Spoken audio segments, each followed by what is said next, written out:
A purchase price allocation is a valuation process that is used to establish the fair value of goodwill acquired during the course of an acquisition. And this is a process that is required, generally speaking, both under US and international financial reporting standards.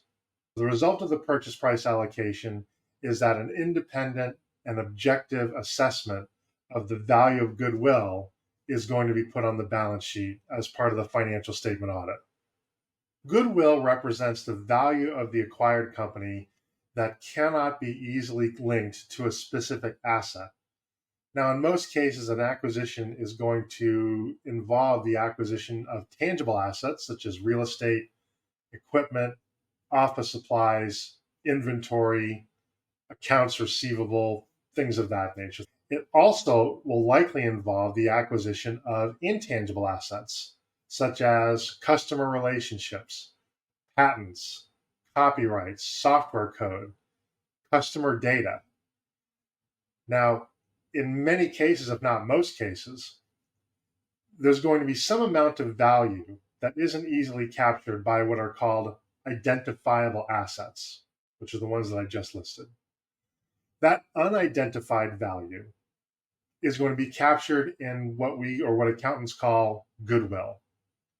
Goodwill includes things such as the skills and expertise contained in the workforce that's going to be coming along in the acquisition. It could include branding, customer reputation.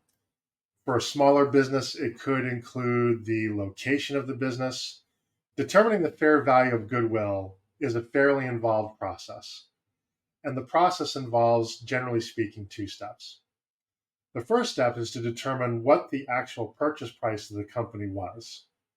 Now, you might be asking yourself, doesn't everybody already know the purchase price? And the answer is not necessarily, because most transactions don't take place on a basis where one company is simply buying the other one with cash. It happens sometimes, but that's the exception rather than the rule.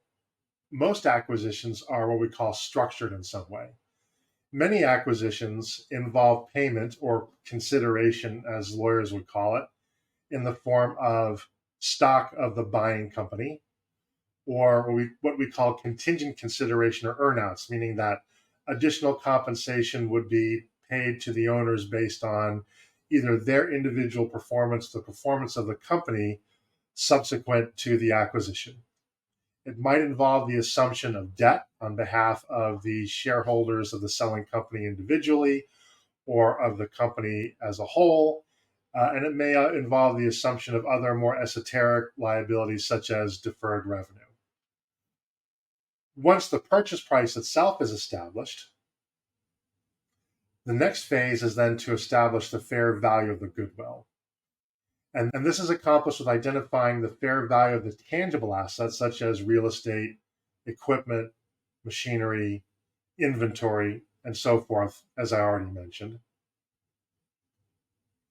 And then further subtracting the fair values of intangible assets, such as trade secrets, trademarks, copyrights, patents, software code, customer relationships, vendor relationships, customer data, and so forth. And for the most part, a valuation of each of those intangible assets must be performed. Now, once we know the price that was paid for the company, the value of the tangible assets that were acquired, and the value of the intangible assets that were acquired, whatever's left over must be goodwill. And we call this the residual method. Once this is accomplished, the auditor then must review the work that is done by a valuation specialist, somebody like me.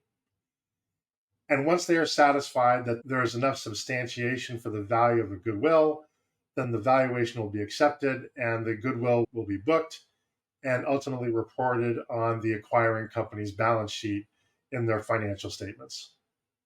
So let's take a simple example. Let's say a software company was bought for $1,000.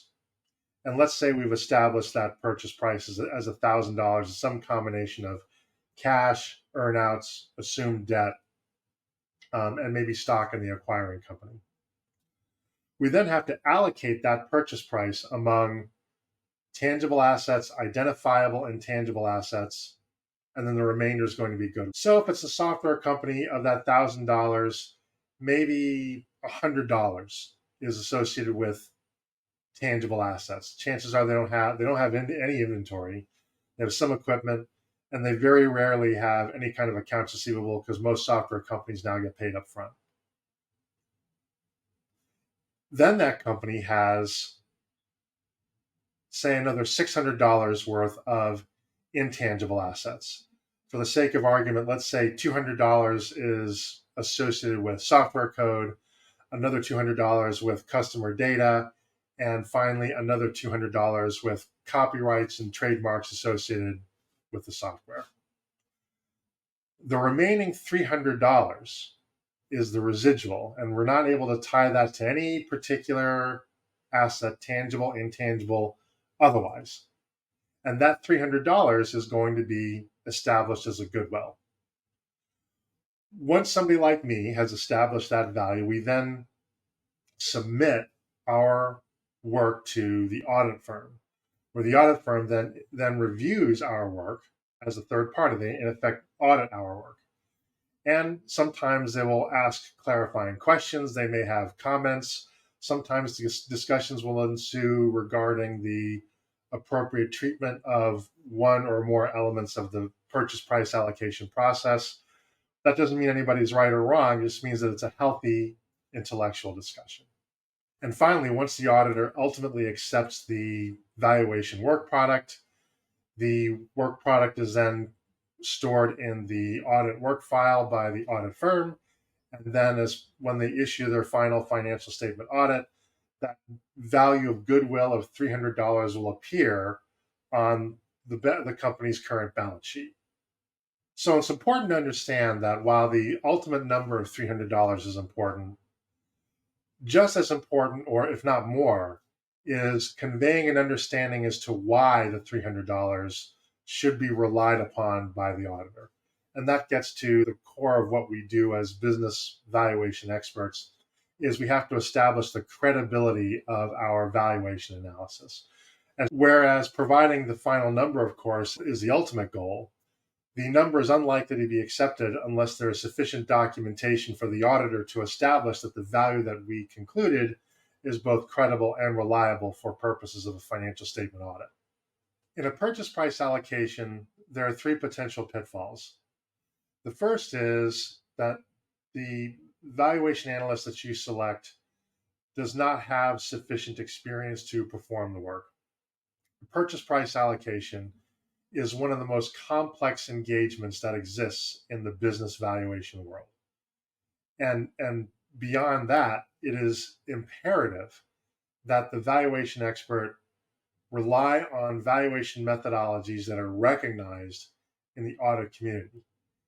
If you get the right answer, but you don't arrive at that answer in the way that an auditor will recognize, it's going to cause lots of problems because the auditor won't accept it. The second potential pitfall is performing the purchase price allocation correctly, but not providing sufficient documentation so as to make it an auditable work product. A good purchase price allocation should have extensive documentation, seemingly to the point of overkill. In our reports, for example, every number is footnoted and documented so that the auditor can review and, if necessary, reproduce independently the work that we did. The third pitfall is some business valuation experts take critiques and feedback from the audit firm personally. This is unfortunate. There's no need to do that. Some business valuation experts think that auditors have to ask questions or they're out to get them. And it really isn't the case. I can say this having been both on the auditor side and on the practitioner side. They're just trying to acquire enough information and transparency so that they can minimize their risk and exposure by signing off on the valuation in the audit. So temperament is very important. If a business valuation expert has difficulty receiving constructive criticism and constructive feedback, that may be a temperament that is counterproductive to accomplishing the purchase price allocation or any part of an audit, because some discussion, some feedback, some pushback is almost inevitable.